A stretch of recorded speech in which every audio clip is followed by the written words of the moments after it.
All right, men, welcome to today's episode of Strong Men, Strong Marriages. Is it okay to get angry sometimes? So, one of the big things I've been working on personally, and I see this in a lot of the guys in my program too, that they, get angry either at their wife or their kids. Often with their kids, it comes out kind of more strongly. With their wife, sometimes it's there, but they're try to keep it under wraps, but it's kind of like hidden underneath there. So, yeah, we're going to talk today about what's the purpose of anger. I believe there are times where it is useful. I think God gives us anger for a reason.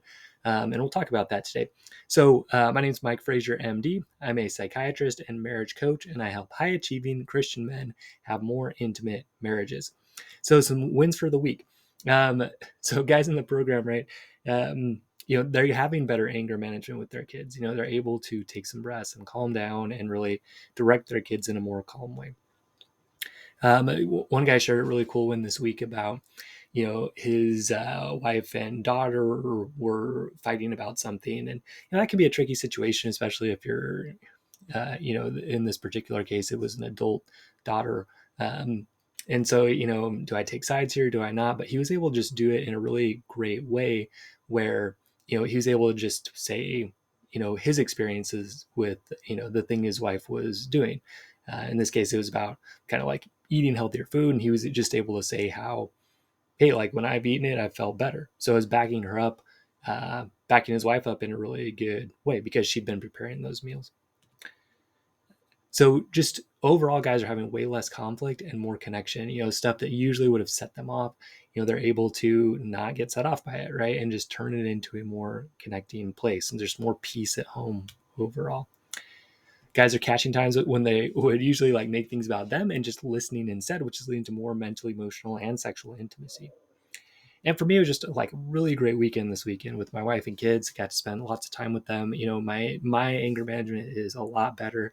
One of the things I've been doing is just trying to remind myself whenever I see anybody, but especially my family, just saying mentally, I love you, right? Just reminding myself, like, that's the experience that I want people to have when they're with me, is that they feel cared for, they feel loved, especially my own family. So yeah, and that translated into a really fun weekend. Got to play a pickleball tournament with my oldest son, which was a lot of fun. And right at first, like, it could have gone bad. He was kind of nervous and acting in a way that in the past I might have got really upset about, but I was able to just let it go, let him have his own emotions, and we just had a great time together because of it. So anyway, yeah, some good wins. So again, like, one of my big goals has been to not lose my temper with my kids. And I've been doing a really good job. I've been doing mental rehearsals and breathing and using all the skills. And then a couple of days ago, man, I didn't do a good job. Like, they're supposed to be doing their after dinner jobs, cleaning up.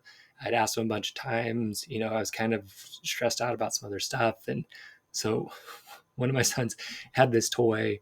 He kept playing with it instead of cleaning. So I grabbed it and like threw it into the garbage. It was not cool. It was definitely what I would consider losing my temper, which is something I promised them I wouldn't do.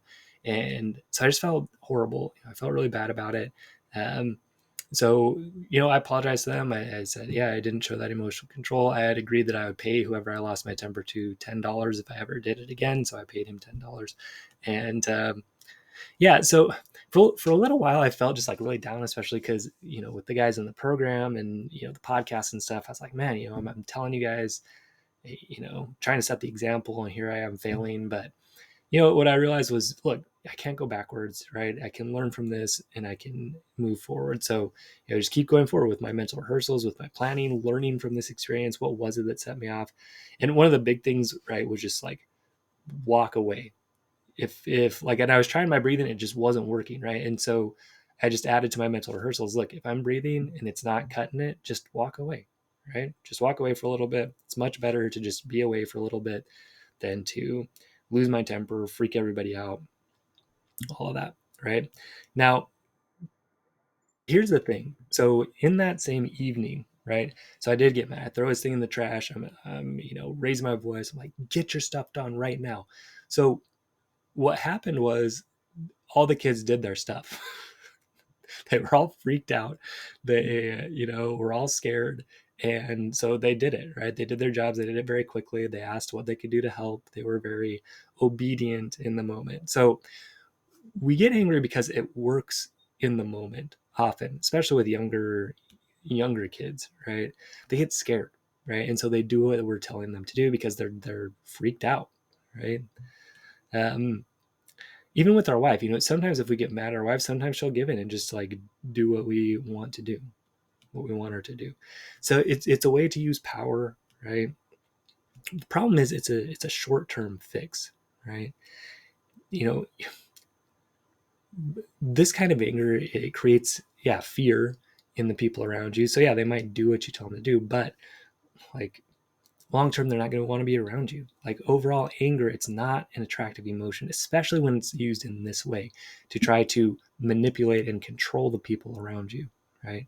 Again, it can be effective in getting what you want in the moment, but long term, look, I guess it depends what you want, right? If you just want your kids to do what you tell them to do, right? And when they leave the house, never want to come back, do it, right? Get mad at them all day. But if you want a relationship with your kids where they're going to want to bring their kids to see you, right? This is something that really connected with me the other day. A guy named Mike McCallowicz, he's written a ton of great books, Profit First and things like that. But he did an interview where he said like his measure of success was if his kids wanted, their kids to spend lots of time with him, right? And how's that happen? That doesn't happen if you're a guy that's always mad at everybody, right? Like they're not like, oh yeah, go see grandpa. He's going to scream at you. Like that's not going to happen. So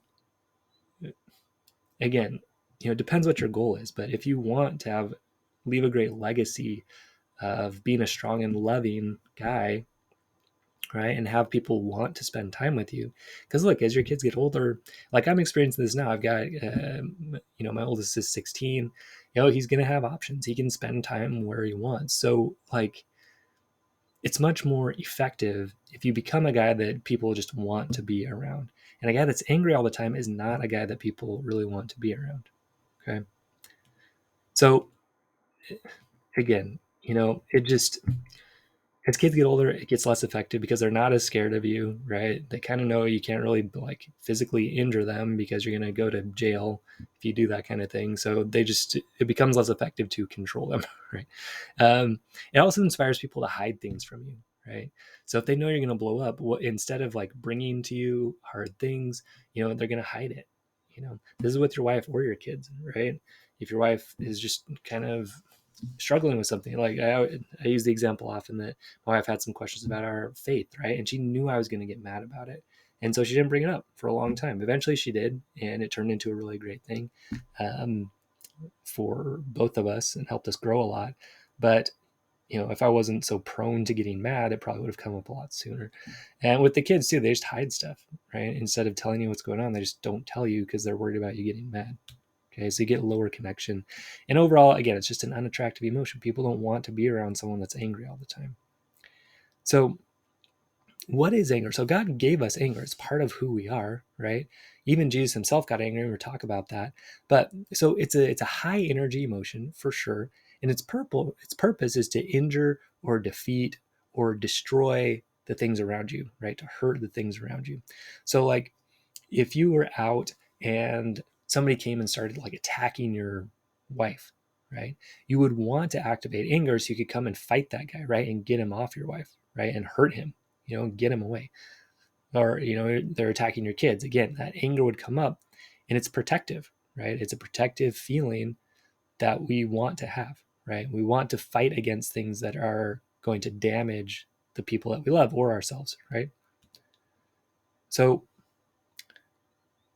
but look, we don't want to injure or defeat or destroy or hurt the people that we love, right?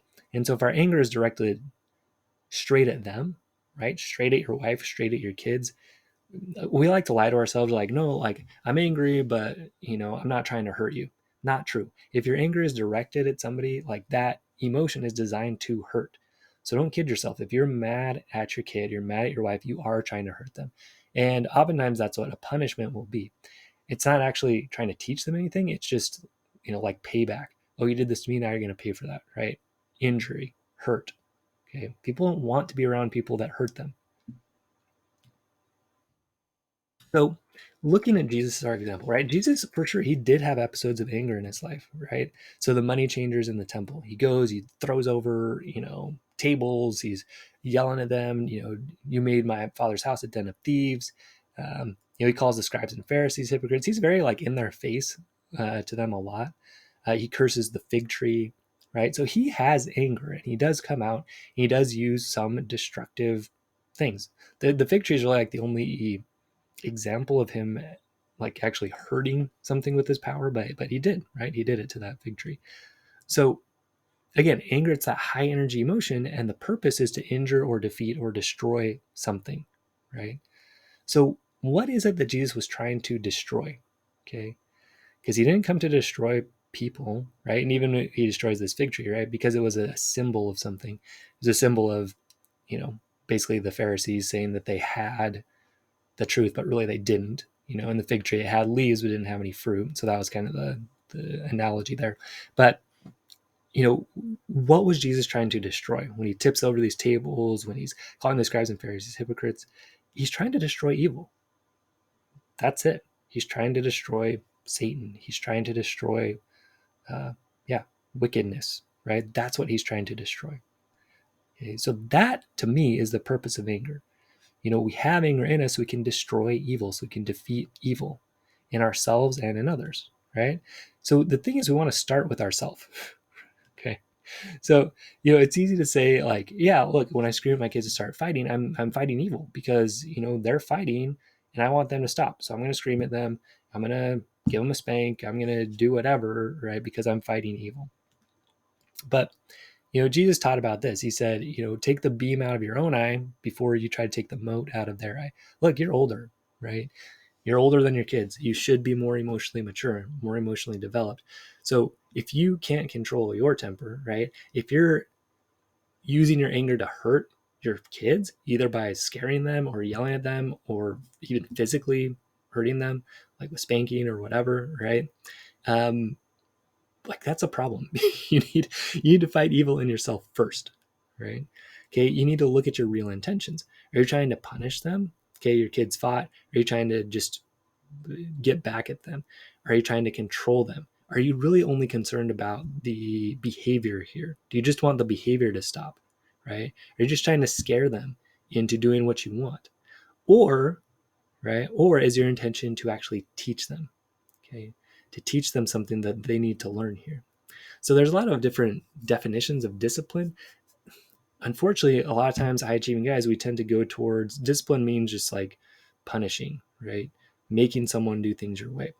But discipline comes from disciple. Like Jesus, he took disciples, people that followed him, that wanted to learn from him. So another definition of discipline is training that corrects, molds, or perfects the mental faculties or moral character. I think that's a great way to think about it. So we have to first model that ourselves, right? Okay, is my moral character okay here?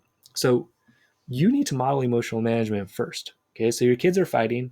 You don't want to come in there guns blazing and like knock them on the ground or, like grab them and shake them or scream at them, right? That all models poor emotional management. And again, that anger is more directed at them. It's trying to destroy them. It's not trying to destroy evil. So take a breath, right? Name your emotion. I'm feeling angry.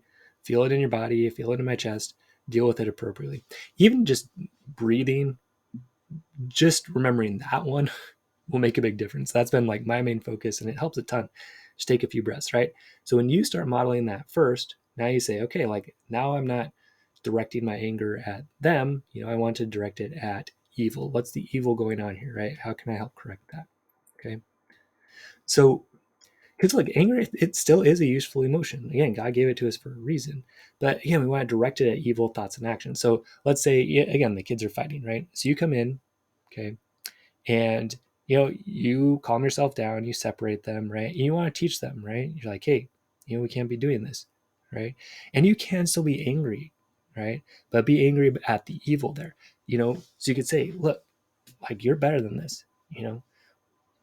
That's Satan trying to stir you up against your brother. You're better than that. Fight against that. Like use your anger to fight against that evil, right? Encourage, like Satan's trying to keep you from being the best. I don't like that. I'm angry at that. I don't want you to give in to that. That makes me mad. It makes me sad when you give in to that, right? You're better than that. You can do that. So that's where you can use anger in a more productive way. When you pair anger with love, right? Love for the person, anger and hatred for evil, right? For sin. Okay. So some examples: when your wife or kids believe they can't do things. Oh, I can't do this. I'm a loser. I can't get this done. Right. That's a good place to pair anger with love. Don't say that. Don't talk to my friend that way. Right. That's a quote from Jody Moore. She said, when someone's talking bad about themselves, just kind of calling attention, say, don't talk about my friend that way. Right. Protecting them. You're showing anger, but it's paired with love. Okay. I don't want you talking about yourself that way. That's not okay. Right. I care about you. That's not all right to talk to yourself that way. Okay. So pairing those two together. Right. Okay. When they believe they're not loved. Oh, nobody loves me. Everybody hates me. You can fight against that. No, I don't like you saying that. Again, like, don't talk to my friend that way. You are loved. I love you. Right. That's Satan trying to trick you, tell you that you're not loved. Right. So getting angry at the evil there. Okay, so the difference here would be something like, you always say stuff like that. Just stop saying that, right? That's so dumb. Just stop saying that. Okay, now your anger is directed at them. Okay, and now you're trying to destroy them, right? Versus trying to destroy the evil by pairing it with love. Look, that's a lie. Satan's telling you a lie there. Don't believe it, right? You are loved. Okay. Okay, when they act in ways that are dishonest. So again, it's easy to, so if your kids lie to you, right, this happens, probably it happens more to me because I've kind of set the stage by getting angry so much that they hide stuff, in part. And I think part of it too is just growing up. Kids are going to lie about stuff, but again, pairing anger with love here. Hey, like, you're better than that. I don't want you doing that. Dishonesty, that's not good for you. It's not good. It's not going to help you get to where you want to be. So I don't like it when you do that, because that's keeping you from who you really can be and who I know you are. Right. So that's pairing anger with love. Right. And that's good. Right. When we pair them, we're okay. When we're just angry and we want to destroy our kid because they disrespected us, or our wife disrespected us, okay, now we're going down the wrong path. Okay. And when they act in ways that are disrespectful to themselves or others, again, hey, that's not appropriate. Don't do that. Right. Don't talk to my friend like that way. Don't talk to me that way. Right. That's not who you are. That's not how we do things in this house. Right. We treat each other with respect and love. Okay. It's not that you don't give consequences. Sometimes you need consequences, but again, it's not directed at destroying them. Right. It's at destroying evil. No, look, you're going to have a consequence for lying, because I want you to learn, there are consequences to that. We want to fight against that evil, because you're better than that. You can defeat it. And this is just a way to help you remember, in the future, to be honest. Okay. So again, it's anger, but it's anger because they can be better, and that Satan's behind this, right? And it's anger against Satan and evil, right? And trying to defeat that. Okay. So a way to think about it is, you're just trying to destroy, again, your anger, it's meant to destroy things. So your anger here is trying to destroy the evil that is holding them back from who they want to be and who they can be, right? It's anger against that, that force that's holding them down, right? And trying to destroy that so that they can raise up to be really who God wants them to be and who they can be as children of God. Okay. So in summary, anger is a powerful emotion, and it's one that can be used for good or for evil, right? Like most emotions, like sexuality is another one, right? Can definitely be directed towards good or evil. Okay. So, God, he gave us anger. Why? So we can fight against evil and conquer it. Okay. So start with yourself, right? What are your intentions when you're using anger? Okay. Is it to scare people into doing what you want, which is more of a Satan-driven anger? Or is it to fight evil in yourself and others? That's a God-centered, God use of anger. Okay. Jesus modeled it himself. So model emotional management for yourself first, right? That'll show your kids how to manage it when they start feeling angry. Okay. So breathe, name it, feel it, deal with it appropriately. But sometimes you can still use anger, right? If it's directed, again, towards defeating evil. Okay. So use that anger, but use it to confront the evil in yourself and others. Again, that's keeping them from rising to their full potential as sons and daughters of God. That's what we're doing. We want to use our anger so that we can defeat that force that's keeping us down, right? So it's okay to use anger, but pair it with love for the person, and fight against the things that are keeping them and yourself from rising to that potential. Okay. So to learn more about this, about emotional management, about how to create more intimacy with your wife, about building these strengths, about restoring trust, about improving communication, about creating great intimacy in your marriage, come join us in my program, Love, Intimacy, and Legacy. So yeah, it's for high achieving, professionally successful Christian men who want to do that, right? Want to have a better sex life with their wife. They want to, maybe recover from infidelity or stop a separation or divorce. Okay. We help with all those different things. And, it just works because it's based on these Christian eternal principles. All right. So strongmenstrongmarriages.com or MikeFrazierMD.com. Click work with me. And then, you sign up for a call. We go through an application that you fill out, and we go for it. All right, guys. So stay strong, men. We will see you next episode.